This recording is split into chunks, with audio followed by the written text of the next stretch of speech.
Hey guys, System here, and this is all the mod 7 to the sky. Hope you're all having a great day. I myself, fantastic one. So let's kind of just push forward and move back into the pack here. So in between episodes, I did a bit of stuff. I made this fancy little room here. You may notice that I'm very small, so I'm a tiny little guy just running around in my giant world here. I have this giant chest that we go up to. We're going to be setting up a bunch of machines today, get into fissile fuel production from Mekanism. So we get into the fission reactor. So we get to the super critical phase shifter, so we get the antimatter. So that's kind of the goal for today. But the reason I'm so small actually is this right here. I have the personal shrinking device actually. You can actually change your size. So if I kind of shift right click, put me back up to normal size. I just right click with it, and I can bring up this window and then decide what height I want to be. So you can go up to like 10 times your height. Be careful, because if you're in a tight kind of enclosed area, you get yourself stuck really easy. But if I go times 3 here and just shift right click, just makes me super tall, man. I just super tall system now, with a potato head mask, which I actually forgot I was wearing. Anyway, yeah, that's actually just, I can't even click on that right now. It's got to shrink back down. Yeah, down here, it's just a reward, I think, from Curio. Yeah, from Britannia, right? So I got that as well, I guess. And this sword, too, is just a giant sword that you get from, I guess, a reward in the quest line as well. Just a, it's from a mob in the Twilight Forest, actually. So at some point, I think you have to go and do that anyway. Although it doesn't matter right this second. So anyway, let's head back up here. There you go. Go ahead and show you what I did. Did I put that altar down? I have an altar right here for the sword. We'll put that on there because it's kind of obnoxious. It's not really that powerful at all. You'll see here I set up a little representation of all the things we need to do to get to creatives, right? So we have our nether star blocks. We have our alloys from all the modium. We have this creative essence that we can actually make now. So it can't actually be used for anything, I don't think. No, just for the star itself. But it's not hard to make, so I just went ahead to get one of them done, just so I could show that I can make those now. And I can make these seeds now, too. So these are the dimensional seeds. So these are just a whole bunch of compressed down blocks, and that's what I was working with, the clay and the obsidian and all that stuff. I have millions of that stuff now, so we don't have to worry about it. I'm really just working on netherite now. We actually have more than we need, I think, now. Netherite, we're up to 2.4 million. It's just kind of flying up there now that we have like 4 setups for it. So anyway, just having that to kind of keep track of what we're doing moving forward. Also went ahead and made us an atomic disassembler. Just a useful tool. Takes a vibranium in this back, but just a multi-tool, man. Just does everything. You can shift or right click with it. No, sorry, shift and scroll wheel. You can make it fast, you can make it slow. I usually leave it on normal. And then there's like a vein mine with it kind of built in, but we have vein mine in the pack, but so I guess we don't have to worry about that. But it's a really fast, really reliable tool. And it's also a pretty good weapon as well. I mean, not that it really matters in this pack because we have a insane sword. Over here, too, I set up another nitro reactor. So we have 2 of them now. The setup we're going to do today, one of the machines in particular takes over 100,000 RF to use. So I wanted to make sure we had enough RF. As well as I broke down our old reactor. So the bigger reactors is actually gone. I haven't actually done anything with the room yet. But okay, let's go ahead and work towards getting us our Fissile fuel, right? So Fissile. I always want to call it Fissile, but it's Fissile. Anyway, we got a whole bunch of gases we need to kind of work on today to kind of get to this, right? So this is a little complicated, right? So this Fissile is going to be used to make us nuclear waste, basically, and steam. So we're going to be pumping it in time in a fission reactor. And this fission reactor, again, steam and nuclear waste, right? With that nuclear waste, we'll be able to make plutonium. So we do that, as well as polonium. So polonium will be the end game thing we need to actually make the actual antimatter, right? But we also need the polonium and the plutonium to be able to make another machine called the super critical phase shifter. I think that's what it's called. This thing here, go to use on this. This is what actually makes the antimatter, right? But the conversion rate is actually horrible. So 1 antimatter equals 1 bucket of polonium, which equals 10 millibuckets of nuclear waste. So there's a lot of stuff going on. And that thing actually, too, takes 400 million RF a tick, I think, to actually run as well. So yeah, 400 million FE a tick. So pretty crazy. And that's what we're working towards, right? But to be able to even get to that, we need the fissile fuel, right? So the fissile fuel, isotropic centrifuge. So this is going to be what produces that with uranium hexafluoride. To do that, you need uranium oxide. To do that, you need yellow cake uranium, which is just enrichment in uranium. So that is that side of it, and that's the easy side. Over here, we got hydrofluoric, which is chemical dissolution chamber with fluorite and sulfuric acid. To get the sulfuric acid, you need water vapor and sulfur trioxide. Water vapor is just a rotary with water in it in decon mode. The sulfur trioxide is sulfur dioxide, which is sulfur, which we'll have to grind down. We're going to use pulverizers, and we run that through a chemical oxidizer, and this is a diffuser here. And the oxygen, finally, is done in a electrolytic separator, and we'll get hydrogen to water, probably just void off the hydrogen. Although we need hydrogen later, I'll probably just do an independent setup for ethylene for HDPE later on. So anyway, it's a lot of stuff, right? So that's going to be what we work on, and that's what our goal is, right? The reason I'm doing this with drives too is one, it's cool just to have AE kind of store everything. The other reason is it will help me identify bottlenecks really quick because I want to get the maximum amount of throughput on the fissile fuel that I can, and I couldn't find any information on like the, way to kind of max out what is that thing called? The isotropic centrifuge, like the ratio of machines you need, because this thing can produce 256 millibuckets, but it takes a lot of stuff to do it, right? So anyway, the main kind of hinge point will probably be the sulfur dioxide. So we're going to start with that one because that'll be probably the one, if there is a bottleneck, it'll be there. Which way am I going to do this too? I need to think about this. Probably items in the middle and then energy on the bottom. So I'm going to be using their cables for power because they have really good cables. So I'll be doing that. Anyway, let's go ahead and run these across there. Actually, we might not do that. Let's actually change this already. Let's change you. Here we go. Let's go ahead and grab some universals. I got a whole bunch here, right? Let's go ahead and grab them. Go ahead and do something like this here. That should be good. Then we'll run another line of cable here. Then we'll go ahead and grab the pulverizers right here. Then run another line of cable right there. Then we'll probably bring those all together up here. And then break this point there because we won't need that. And then we'll have to pump these all full of sulfur, and we'll need to power them. We'll do the power on the back with cables. I'll probably come back later, too, and do this particular setup with XNet, because it'll be much cleaner. Like I said, I'm just doing it quick and dirty right now, trying to identify our hinge points, right? So kind of see where the bottlenecks is, and once I identify them, it'll just work way better. You may be saying, too, just use the universal pipe for power. When it has to run power and like items through the same cable, I'm noticing that it doesn't do it evenly at all, and your machines, they still get power, just not enough. So I want to power them directly from the back. Also, these are all upgraded, so I have the flux linkage amplifiers and then the resonant components in there, so that is good.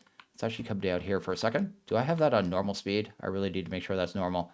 Then set the extracts on all of these here. There you go. We'll have a chest right over there. Let's go ahead and grab our chest here.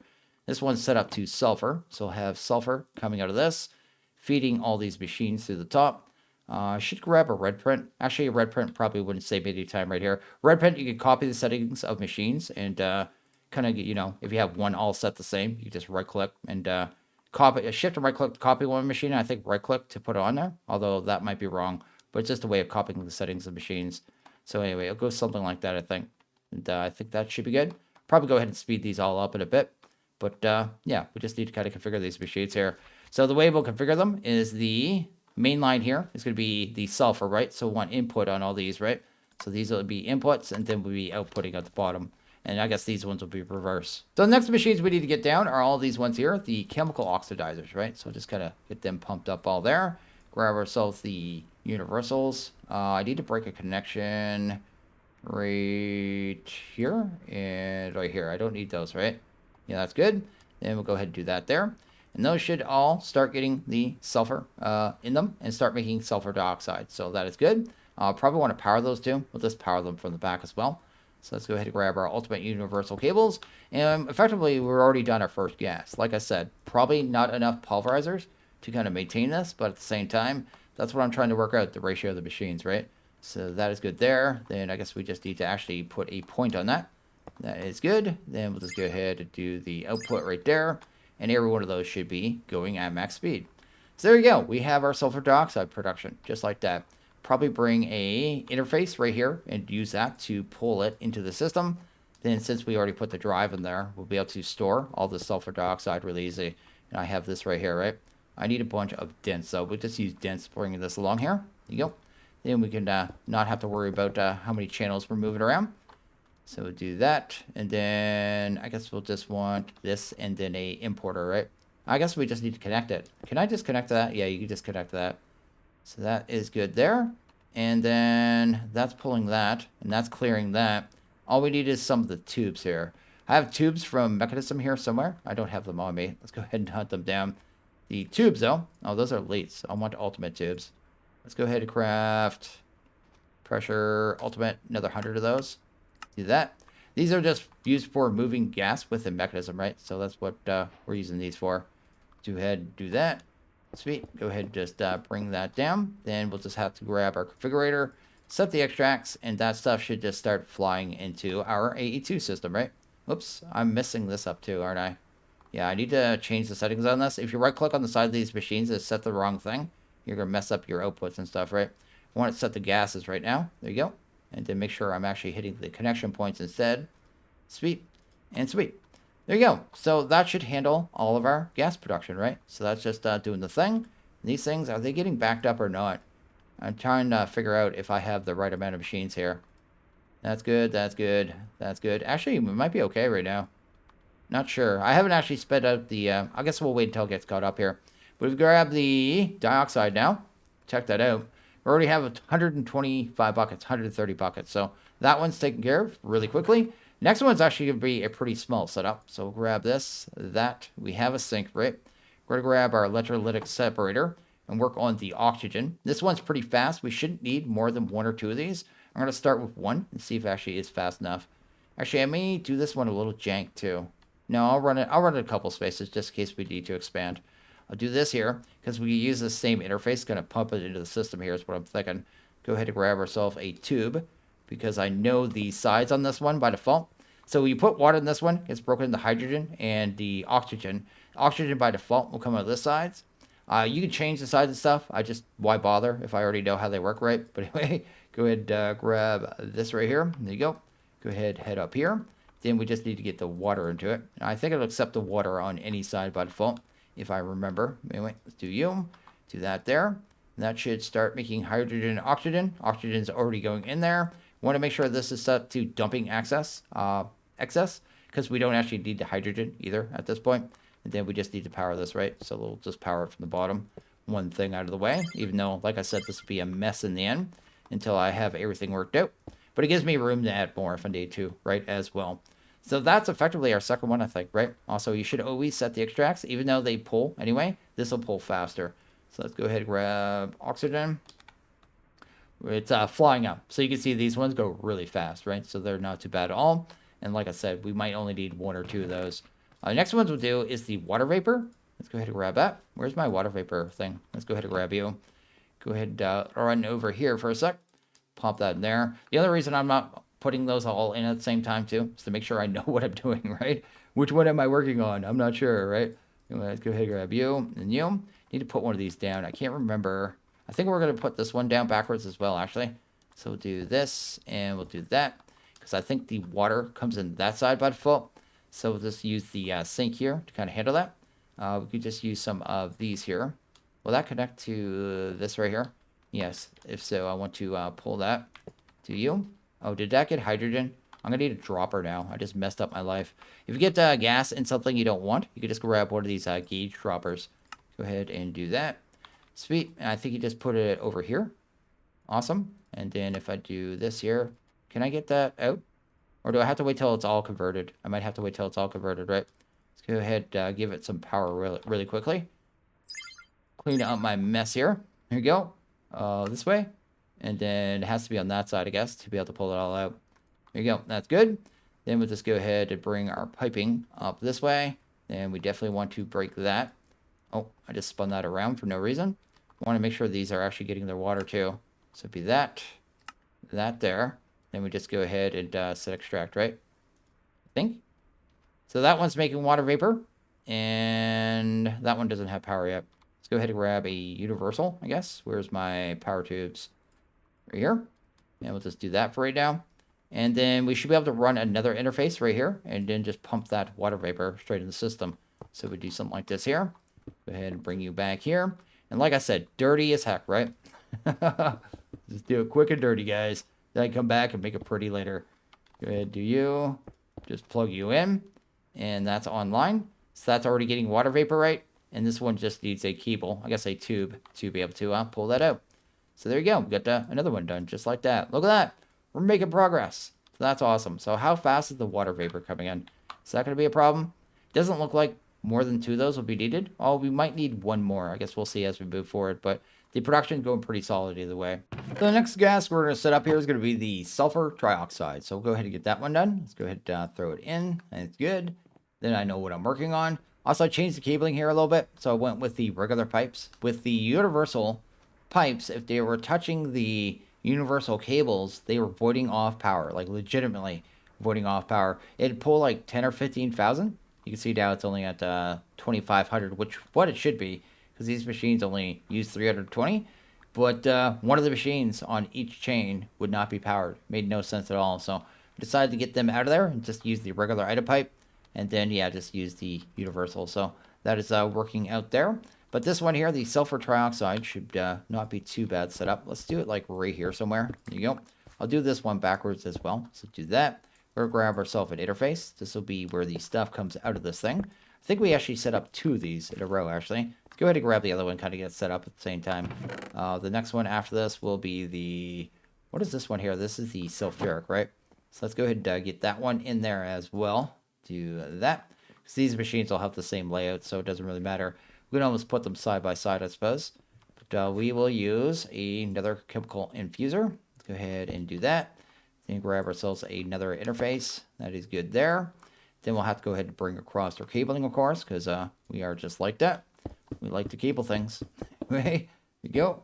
And then we can just plug, and then I guess plug right there. Now we'll have to have some exporters, because we're going to export the gas into these machines, right? So I have one there, one there, one there, one there. That looks fantastic. Go ahead and get you out of here. Go ahead and grab some fluics and get these wired. We can wire these ones. We don't have to connect the dents. Connect straight to the interface, right? It'll move the channels for us. We don't have to worry about that. Sweet. And everything should be online. Just always double check that, right? Because then you know where the problem is. Then I guess we'll have to power these as well. So we'll just go ahead and grab a point. Sweet. And then it's just a matter of setting the filters. And then we're pretty much done, right? So that's good. And then we just want some universal cable. Right here and here. And these are the ones that just mix 2 chemicals, basically. And then you get a new chemical, right? Go ahead and get that out of there temporarily. So this one here will be the... What is this one here? This would be the sulfur trioxide. So oxygen and sulfur dioxide. So let's go ahead and grab some oxy. Oxy right there. Oxygen right in there. That's good. Should be going in there, hopefully. We'll speed that up in a second. And the other one is the dioxide, right? Diox. There you go. Go ahead and put you right there. Then we should be able to accelerate these as much as possible. Fantastic. And that should be producing and going out. There you go. It's doing its thing. So that one's being made. This one over here will be the sulfuric acid, right? So it's going to be the trioxide we're producing right now, as well as the water vapor. So let's go ahead and grab our same thing here. Let's go to water. And I think the vapor is right there. Do that. Speed that up. And this one here will be the trioxide. I wish you could just pull them from over here. That would be so much easier. But anyway, do that and that. And that one should be producing as well. There you go. We have sulfuric acid. If we go into the system now, check that out. Go to sulfuric. It's coming up at a pretty good pace. Actually, not that bad. Not that bad at all. So, yeah, that is 2 more done quite simply. Then we'll go ahead and grab this one here, the chemical dissolution. This one, what is this one for? This one is for the hydrofluoric acid. We'll need to grab an ender chest as well for this one. So let's go ahead and grab you. I have an ender chest set up with fluoride right there. And I forget how we have to pump this in. We should be able to pump it through the top of this one. Might be able to put this one right beside here too. I don't think we need a lot of these particular machines. So anyway, let's do that. These are the ones where if we're going to have bottlenecks, it's going to be on these machines, right? Although they seem to be going pretty good. But I think it's going to get through all the sulfur dioxide in this one, which will then in turn slow down this one. But we'll see how that works out. So this one here, I guess we'll have, I think we can import. Actually, how's this work? This one takes the, let's see here. So I need to look at this one again. Sulfur. No, this one is the, which one is this? This one is the hydrofluoric, right? That's what we're going for. Hydrofluoric, this one. So I need to get sulfuric in there. So we'll do sulfuric on this side right over here. Let's grab a export bus, hopefully. There you go. So we'll do sulfuric there. And then I think we can import from here, right? So it'll be the final product. And then we'll have, I guess, a chest just on top going straight down. Probably work. So do this. I shouldn't be using these. I'm going to stop using universals pretty much completely now that I know there's an issue with them. Because, yeah, I have no interest at all whatsoever. They're going to not play well with other cabling. Anyway, can you please break? Do that. This here. That there. Then we go ahead and put in the pipe. So, are you getting the fluoride? That is amazing. Okay, we don't have to worry about that anymore. Then we just hook this up and then filter these, and that should be pretty much there. Go ahead, put you here, and go ahead and put you here. And this one, again, is called Sulfuric, right? So let's go ahead and grab the Sulfuric. Sulfur. Put down the acid, and pop that there. That should start making that. Hydrofluoric. Is that just not pulling in fast enough? And like a derp, I was using a export bus. We just need a import. So let's go ahead and swap that over. Do that. Awesome. That should work by default too. It shouldn't have to be filtered. I just like to filter them. But anyway, go to hydro. Go ahead and pull that out right there. Cool. And that should handle that. So yeah, now we're doing the hydrofluoric acid as well. So that's one more gas taken care of. What would be the next one? Next one would be, this will probably be another one that's a bottleneck actually, the oxide. I may have to do more setups of this, but we'll work on that in time. Anyway, there you go. Go ahead and work on this one over here somewhere. Yeah, we'll probably end up with several of these. I think this could be a bottleneck as well, but like I said, I'm doing this to identify that stuff. So oxidizer, this one's going to take the yellow cake, right? So we put this on top. That should work there. We should have an ender chest with uranium that we took from our old reactor. I should be able to, pipe that in straight to the top. So to do something like that and that. Then hopefully pop you down and then pull you in. Oops, let's not spin you around for no reason. And that should work there. Then on the sides of this one, we'd want on the bottom out, right? So we want bottom output auto eject on. And that should start going automatically into the oxidizer, which automatically gets us oxide. So it'd be actually really easy to set up more of these. So if this ends up being a problem, it'd be a really easy one to expand on. I'll leave a couple space here just in case though. Let's not put it there. So put it back over here. There you go. Sweet. So that's good. And that's fantastic. Then I guess we just need an importer and the drive-in, right? So let's go ahead and grab our, not exports, import buses. There. And then we'll go for uranium. And we'll just filter that one more time. Oxide, hopefully done, complete. Why'd that stop though? Oh, because it doesn't have any room. We'll give it some room. Lots of room there. We'll see. Let's go check and see if it's actually pulling it in. It is not. What did I do wrong here? Oh, it's missing a channel. So I sorted out our channels here. The main issue was this here. I was pulling off this one here into the interface. You notice we don't even need a connection here anymore. I just pulled it off. We're actually using 7 channels. And sometimes when you connect to things that are connected, like this one to be connected, and then when I had dense here, it was connected as well. And then it has all these cables up here to deal with. It basically just confuses AE. So you're basically better off keeping your little sections like this separate, because you notice we're using regular fluic, so technically we can only move 8 channels, right? And then over here, same would be like 8 channels, right? But it was going from 8, I guess 7, 8, 9. And this was the one that was getting turned off because it thought it was off here. 9, and we had fluics. So anyway, another connection here. Fix it. Perfect. I think we still have like 20 channels on there.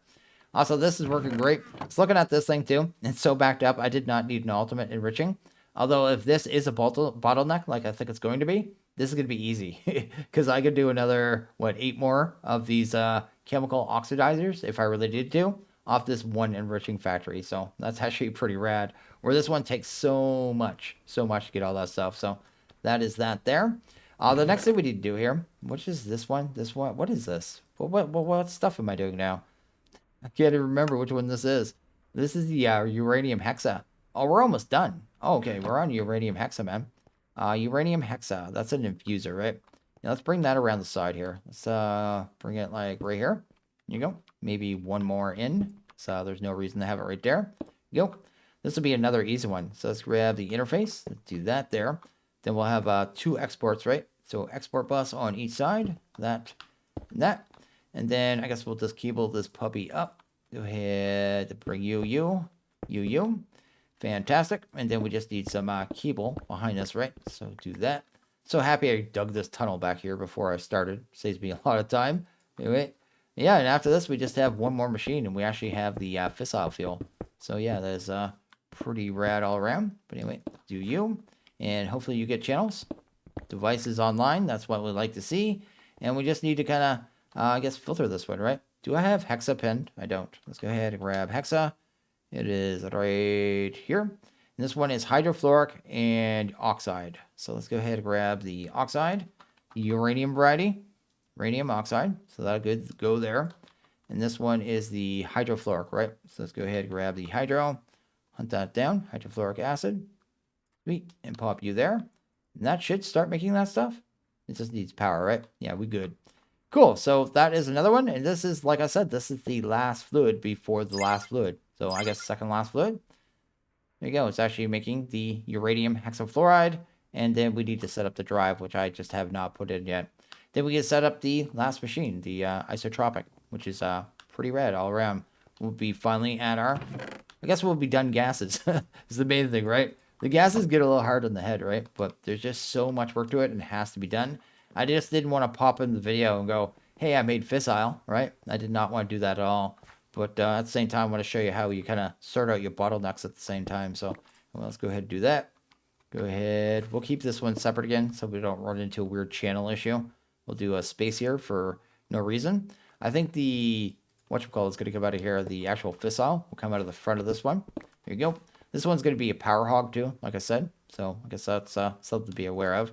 Let's go ahead and do that there. Then I think we can put the hexa through pretty much any side we want, right? So let's do it on this side. We'll do a export bus right there. Then we'll just connect via this and then bring across some dents. And we are pretty much done here, which is pretty fantastic. Sweet. Awesome. And then hexa. Hexa. Cool. So are you getting hexa? Yes, you are. You are making fissile. And is it actually running out of power? I was going to say what's going on? This thing uses so much power. Well, I might have to up the prio on this thing. 200,000? What do you mean 200,000? I thought it was 100. Oh my goodness, this thing's a power monster. So yeah, 204,000 is what we're currently using. Of course, that's under load, and it's producing 256 millibuckets per tick, but that's only going to last as long as our gases are in the system. We're going to run out of some point, I mean. Mech. I got too much mech stuff. I'll stop that. Up here. I guess all our gases up here. Yeah, we're already running out of sulfur dioxide and uranium oxide. So they are definitely the point at which we'll be bottlenecked, right? So other liquids actually look okay. Hexafluoride's going down, but that'd be because of these two. Sulfur trioxide actually looks good. It's actually going up. I thought that one would be going down as well. So maybe it's the sulfur. I'm trying to figure out where the bottleneck is here. Lithium isn't part of it. Oxygen is completely fine. Hydrofluoric looks okay. Sulfuric acid is going up as well. I wish I didn't have to look at all this jumping around, but there's nothing I could do about that. Fissile fuel, that looks good there. Yeah, it looks like it's going to be just those two. It's going to be the uranium dioxide and the sulfur dioxide. Once I get those out of the way. Oh, and water vapor. We're going to need more water vapor too. We're not keeping up with the water vapor at all. Huh. So once I get those ones taken care of, gonna, I guess, ramped up, do a couple more setups, this should work out pretty well, actually. And pretty rad. It still is producing at a pretty good pace, though. Like, how much fissile do I already have? I already have 500 buckets. That's amazing. That's actually not that bad at all. I can't work out exactly what we're producing, but I can definitely ramp this up. But you can see how much this thing is a power hog, too. It just uses massive, massive amounts of power here. But at least we know where we're at. So more water vapor, more of the sulfur dioxide, and then I need more of these setups here. This will be the easiest one to expand, actually. I can just bring that across here. I just need to make the machines, get them set up. So I know this has been a little bit of a dry episode, but it had to happen, you know what I mean? We had to go ahead and make the fissile fuel. And it is done now. It is running. In the next video, we'll be able to get into the fission reactor and maybe even some steam power. We'll kind of see how it works out there. But yeah, we are definitely producing this type of things, which is fantastic. I'll ramp this up in between episodes and see if I can get producing a little more steadily. Although it is going pretty good, I noticed. It's more than it seems like, right? Seems like about half a bucket, a little under a second. Like it's actually not that bad at all. So anyway, I'm gonna go ahead and end this one here. So as always, guys, like this video, please hit that like button. Really liked it, hit that subscribe button. It is always appreciated. Well, you guys all have a good one. See you guys in the next video. Later.